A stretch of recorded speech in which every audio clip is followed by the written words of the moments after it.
Kevin Stefanski is gone, and it wasn't about the record, it was about Shedeur Sanders. Jimmy Haslam's demand to start Sanders was met with defiance, and that defiance cost Stefanski his job. It's the kind of drama only the Browns could deliver. A coach gets fired not for losing, but for refusing to cave to the owner's quarterback fantasy. The power struggle didn't just bubble over, it exploded, dragging Cleveland's already fragile season into full-blown meltdown mode. If you're into the real story and all the messy twists they don't show on highlight reels, go ahead and subscribe. And if you're sticking around to see how this Browns QB chaos plays out, you should definitely be subscribed. While fans screamed for Shedeur and analysts begged for a quarterback change, Stefanski stuck with Joe Flacco, a quarterback who looked like he was still defrosting from 2013. And the results were as predictable as they were painful: blowouts, turnovers, and boos raining down like confetti. But Haslam didn't want explanations. He wanted Sanders. When he didn't get him, he pulled the trigger. Stefanski was out. Shedeur's benching wasn't just a football decision. It was a franchise-defining blunder. This is a team that's been snake-bitten by quarterback choices for decades, and now, with a promising young star on the roster, they're back to the same tired playbook, ignoring the future for one more spin with a fading vet. Haslam's outburst was chaotic, yes, but it was also a reflection of how broken things are behind the scenes. Flacco's continued presence in the lineup became a kind of stubborn protest, an old-school coach clinging to experience while the house burned down. Meanwhile, Sanders' talent was obvious to everyone but the people making decisions. The Browns weren't just losing games, they were squandering momentum, alienating fans, and embarrassing themselves on a national scale. And now, the consequences are unavoidable. The firing, the backlash, the viral mockery, it's all cascading at once. Haslam may have gotten Stefanski out of the way, but what comes next? Sanders might be the future, but if Cleveland keeps repeating the past, even he won't be enough to break the curse. The real question isn't whether Shedeur will play.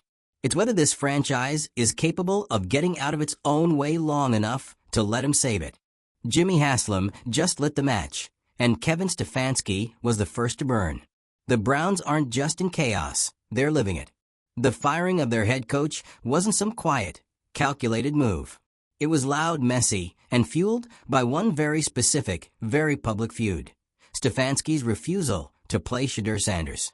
That decision, or rather that stubborn hill to die on, cost him his job, and possibly Cleveland whatever scraps of momentum they had left this season. You don't need a deep dive to understand how wild this is. It's not complicated. The owner of an NFL franchise demanded that his coach start the team's high-profile rookie quarterback. The coach refused. The owner fired him. That's it. That's the story. No nuance. No foggy details. Just pure, unfiltered football dysfunction. And for Browns fans, it's yet another chapter in the franchise's long, exhausting book of quarterback disasters. The names change. The years go by. The promises are recycled. But the results? Somehow, always the same. This season was supposed to be different. Shedeur Sanders had all the hype, all the tools, and all the attention. Cleveland had a chance to reset the narrative with a young, talented quarterback, something they haven't had in years. Instead, they clung to the past. And not just the past, Joe Flacco. The Browns stuck with a veteran quarterback whose glory days are so far behind him, they might as well be in black and white. Flacco's been a turnover machine. His decision-making is slower. His arm isn't what it used to be. Yet week after week, Stefanski trotted him out onto the field like the outcome was going to change. It didn't. What did change? The mood. That humiliating loss to Detroit wasn't just another L. It was a public implosion, the kind of beatdown that makes you question everything. Your roster, your staff, your direction, your leadership. The Browns looked lost, disjointed, and completely out of sync. And when fans asked why Sanders wasn't in, why their first-rounder, their future, their guy wasn't on the field, there was no good answer. All the excuses, he's not ready, we want to bring him along slowly, fell flat when Flacco couldn't move the ball 5 yards without drama. The fan base boiled over. Social media lit up with demands. Local radio hosts went nuclear. National analysts dragged Cleveland through the mud. And rightfully so. Because keeping Sanders benched wasn't just bad strategy, it was insulting. Stefanski made his choice. He chose caution. He chose status quo. He chose a quarterback whose best-case scenario was being slightly less bad. And Jimmy Haslam? He wasn't having it. Haslam didn't just want Sanders to play. He demanded it. His vision was clear. Put the kid out there and give this city something to believe in. Stefanski pushed back, and Haslam pushed harder. Until Stefanski was out the door. Let's be clear, this wasn't some thoughtful football logic firing. This was emotional. This was ownership stepping directly into the football operation and pulling the lever themselves. And it's not a good sign. Because even if Haslam was right about starting Sanders, the method is still a red flag. Micromanagement from the top never ends well. And in Cleveland, it just adds another layer to an already deep mess. Still, Haslam's frustration isn't hard to understand. He's watched the Browns spiral into irrelevance again, under yet another coach, despite having one of the most exciting rookie quarterbacks in the league. Sanders has been ready. He's got the numbers, the maturity, the composure. Everyone knows he should be starting. And yet, here we are. The Browns didn't just bury their rookie. They practically pretended he didn't exist. All while getting blown out by teams that did take risks. Teams that did trust their young guys.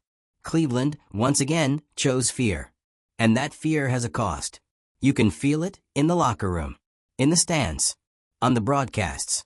There's no trust, no identity, just rotating quarterbacks, coaches getting fired mid-season, and a fan base stuck in this perpetual cycle of heartbreak and déjà vu. It's hard to blame the fans for being fed up. They've been loyal through everything. Winless seasons, rebuilds that led nowhere, quarterbacks who flamed out faster than they arrived. And when they finally get a player who could break the curse, they watch him ride the bench while the offense crumbles around a 39-year-old retread. It's not just frustrating, it's insulting. And fans made it known.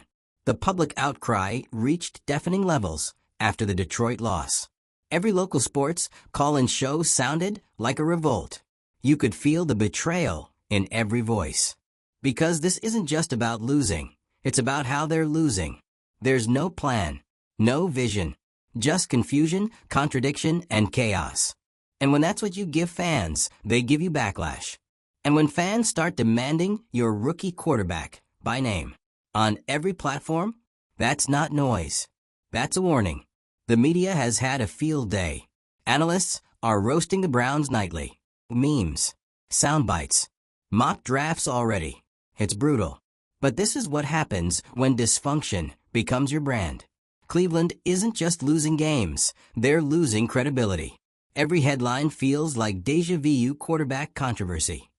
Cleveland in crisis. Fans demand change. This isn't a bad season. It's a pattern. And until they break it, it will keep repeating. Different names. Same results. The only glimmer of hope, is Shedeur Sanders. His presence on this roster is the one thing that still feels like it could matter. And if they don't mess it up, if they stop treating him like a marketing piece and actually build a team around him, he could be the beginning of something new. But that's a massive if. Because this franchise has a track record. They've drafted young quarterbacks before. They've made splashy decisions. And every time, they've squandered it with bad development, worse coaching, and zero patience. Sanders isn't immune to that. If Cleveland isn't ready to actually commit to him, system, support, weapons, leadership, then it doesn't matter who starts. They'll ruin him just like the rest. This is a turning point. Not just for the quarterback room, but for the entire organization. Stefanski's firing wasn't the end of the dysfunction. It was the symptom. What happens next? That's the real story. Will Haslam double down and hire another yes man? Will the team rush Sanders into a system that's still broken? Or will they finally stop the bleeding, clean house the right way, and give their future some actual structure? That's the gamble. And for once, they need to get it right. Because if they don't, if they bench Sanders again or surround him with the same chaotic play calling and terrible protection that's crushed other quarterbacks before him, then we're looking at another lost decade. And Cleveland can't afford another one. The fan base is running out of patience. The national media has stopped pretending to be surprised. And inside the locker room, you can bet players are questioning what's next. Trust gets broken fast in this league. Rebuilding it? That's the hard part. And right now, there's only one move that makes sense. Start Shedeur Sanders. Not next month. Not when things get worse. Now. Give him the offense. Build around him. Let him take the hits, throw the picks, learn the league. And most importantly, stop holding him hostage to the franchise's fear of failure. Because Shedeur isn't the risk. Stalling him is. You've already lost the coach. You've lost the media. You've nearly lost the fans. Don't lose the quarterback too. Drop your take in the comments. Was firing Stefanski the right call, or just more chaos disguised as change? Should Shedeur Sanders start immediately, or has this situation already done too much damage? And if you're as fed up with this never-ending Browns drama as we are, hit that subscribe button. Because in Cleveland, it's always one decision away from total meltdown. The Browns are now standing at the edge of the cliff, staring down at everything they've been running from for years: wasted potential, broken trust, and a fan base that's one more bad Sunday away from completely checking out. And the crazy part? This cliff didn't sneak up on them. It was built, stone by stone, by their own decisions. They had options. They had talent. And most of all, they had time to get this right. But instead of slowly building something around Shedeur Sanders, instead of letting the kid grow into the franchise's future, they put all their chips on Joe Flacco's last few drops of gas and bet everything on a coach who flat out refused to adapt. So now the team's in shambles. The locker room's stunned. The coaching staff's decapitated. And Sanders? He's still standing there on the sideline, watching the train wreck in real time, waiting for anyone, to give him the green light. But let's talk about what's really at stake here. Because this isn't just about Shedeur getting his shot. This is about the identity of the Cleveland Browns, what kind of team they want to be, and what kind of story they're writing for the next 10 years. Right now, it's a story of dysfunction. A franchise so paralyzed by its own legacy of failure that it keeps making the same mistakes out of habit. They've burned through promising quarterbacks, scapegoated coaches, and reset the entire operation more times than anyone can count. They changed the jerseys, the slogans, the game plans, but never the mindset. It's always fear over boldness, control over creativity, short-term patches over long-term progress. And that's the exact trap they fell into again with Stefanski. The second the pressure hit, when the offense sputtered, when the fans started asking questions, when the losses piled up, he didn't open up the playbook or give Sanders a shot. He dug in. He stuck with what he knew. Joe Flacco. Familiar. Safe. Comfortable. Even though it wasn't working. Even though everyone could see it was dragging the team down. That stubbornness is what finally pushed Haslam over the edge. And say what you will about the man, he might be impulsive, meddling, and erratic, but in this case, he wasn't wrong. The refusal to start Shedeur wasn't just a bad call. It was an act of sabotage, not just to the team's chances this season, but to the entire rebuild. Because how do you rebuild around a future you're too scared to unleash? Let's stop pretending this is about strategy or development or some brilliant long game. It's not. It never was. This was about control. It was about a coach trying to preserve his system instead of serving the players who could actually change it. And now he's gone. But here's the twist. Firing Stefanski doesn't fix anything unless the Browns follow through. Unless they finally do the one thing they've spent decades avoiding. Commit. Commit to Shedeur. Commit to building an offense around him. Commit to a future that isn't built on duct tape and expired veterans. Because starting him for one game or giving him a token appearance in a blowout isn't going to change anything. We've seen this story before. They've done this with so many quarterbacks, it's become ritual. Draft the guy. Hype him up. Ruin his confidence. Blame the coaching. Start over. It's not enough to play Sanders. They have to believe in him. And that belief has to show up in the playbook, the roster, and the culture. Because if they don't, If they throw him into the same broken offense, with no protection, no rhythm, and no leadership, just so they can say, well, we tried, then they'll wreck him too. Just like all the others. And let's be honest, that's exactly what a lot of people are expecting. Another starry-eyed quarterback chewed up and spit out by the Browns machine. Another casualty of a team that's allergic to consistency. That's what's so heartbreaking. Sanders isn't just good. He's the kind of player who wants to lead, who can handle the pressure, who knows the spotlight's on him. But none of that matters if the franchise around him is still living in denial. They don't need a miracle. They need a plan. And right now, that plan should be crystal clear. Start Sanders. Give him the reps. Give him the locker room. Let him make mistakes. Let him grow. And most importantly, stop treating him like a risk. Because Joe Flacco was the risk.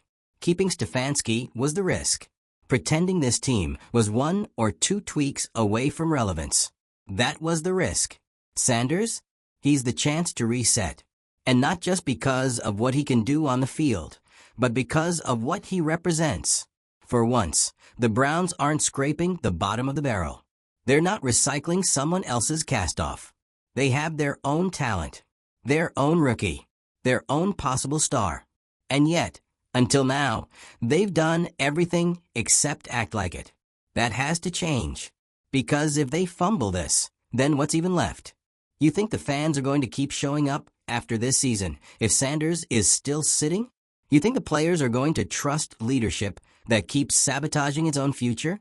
You think free agents are going to sign with a team that buries talent out of stubbornness? No, they won't. This franchise is at a breaking point. And what happens next won't just shape the rest of the season.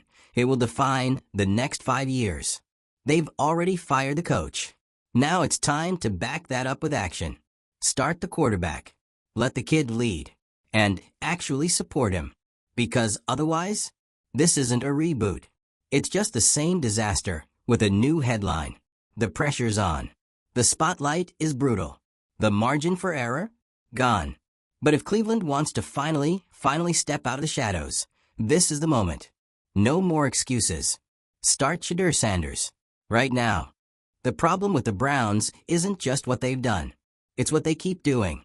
And here we are again, fresh off a coaching firing, drowning in fan outrage, national media pointing and laughing, and a generational quarterback prospect still standing on the sidelines like he's waiting for a bus that never comes.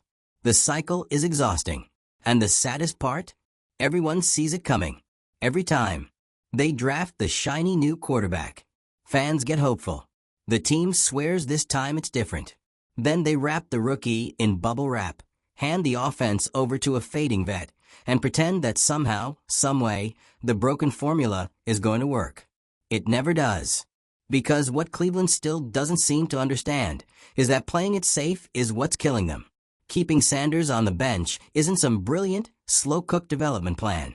It's a fear-based decision masquerading as strategy. And it's exactly why this franchise stays stuck. Let's be honest. The Browns don't have the luxury of easing in their quarterback. They're not the Chiefs sitting Patrick Mahomes behind Alex Smith on a playoff team. They're not even a .500 squad right now. They're losing. Badly. Embarrassingly. With zero momentum and less than zero identity. This isn't about patience. It's about paralysis.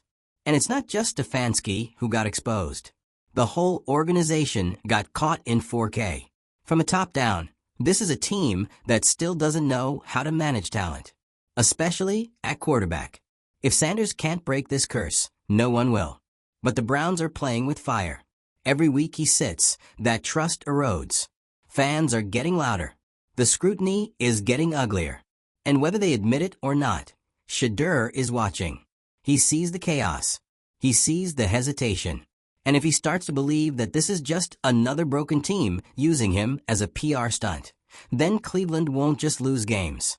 They'll lose him. Because let's be real, no rookie wants to be the next name on a jersey of broken dreams. That legacy? It's not inspiring. It's a warning sign. The Browns can't afford another what if.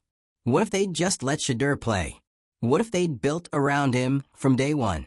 What if they hadn't wasted another year trying to force a square peg into a legacy-shaped hole? The questions pile up. So do the regrets. Right now, Cleveland is clinging to the only thing they haven't yet ruined: possibility. But possibility has an expiration date. You can't keep selling fans on potential forever. Eventually, you have to deliver. And yes, starting a rookie comes with risks. He'll make mistakes. He'll miss reads. He might even lose some games. But guess what? You're already losing. The difference is that with Sanders, the losses could mean something. They could be growing pains. Part of a larger arc, something that builds into a future, instead of just dragging out the past. Right now, there's no arc. There's just smoke from another burning season. And while everyone argues about who made what decision, the bottom line is clear. The Browns failed to act when it mattered most. And now they're scrambling. The press is brutal. The fans are furious. And the locker room? Probably confused as hell. Because how do you look your players in the eye and preach accountability when the best player on your bench hasn't even seen the field? You can't. Not with a straight face. At some point, leadership isn't about speeches or slogans. It's about making the hard call and standing by it. Jimmy Haslam made his call when he fired Stefanski. But if that move isn't followed by action, by an actual plan to fix what's broken, then it's just more noise. More headlines. Another chapter in the book of dysfunction. There's a difference between chaos and change. Right now, the Browns are experts in the first and strangers to the second. But they still have a window. Barely. If they get this right, if they give Sanders the reins, commit to him, and actually build a system around his strengths, they might have a shot at turning this around. Not just this season, but the franchise. That's what's on the line. Not a playoff berth. Not media points. Identity. Do the Browns want to be the team that finally broke the cycle? Or the one that almost did but got scared and blew it? Because the clock is ticking. The narrative is writing itself. And if they don't make the move now, the decision will be made for them. By injuries, by losses, by a quarterback who decides he doesn't want to waste his career waiting for Cleveland to figure itself out. That moment is closer than they think. And when it comes, it won't be loud. It'll be quiet, subtle, a shift in tone, a look in a post-game presser, a hint in an interview. That's how it always starts. Then before you know it, he's gone. And the Browns are left staring at the ashes of yet another future they failed to protect. So here's the reality. It's now or never. There's no more patience left. No more excuses. No more he's not ready deflections. You drafted the quarterback. You marketed the quarterback. You fired the coach who wouldn't play the quarterback. Play the quarterback. Let him lead. Let him grow. Let him fall, get back up, and start building the damn thing for real this time. Because if you don't, you're not just wasting another season. You're wasting the one player who could have made it all worth it. So what's it going to be, Cleveland? More safe choices that lead nowhere? Or the bold decision that finally puts this franchise on the map for the right reasons? Drop your thoughts in the comments. Do you trust the Browns to turn this around? Or is this just the latest act in a drama that never ends? Hit that subscribe button if you want more chaos, more meltdowns, and maybe, just maybe, a front row seat to a real football resurrection. But for now, Cleveland's on the clock. Again.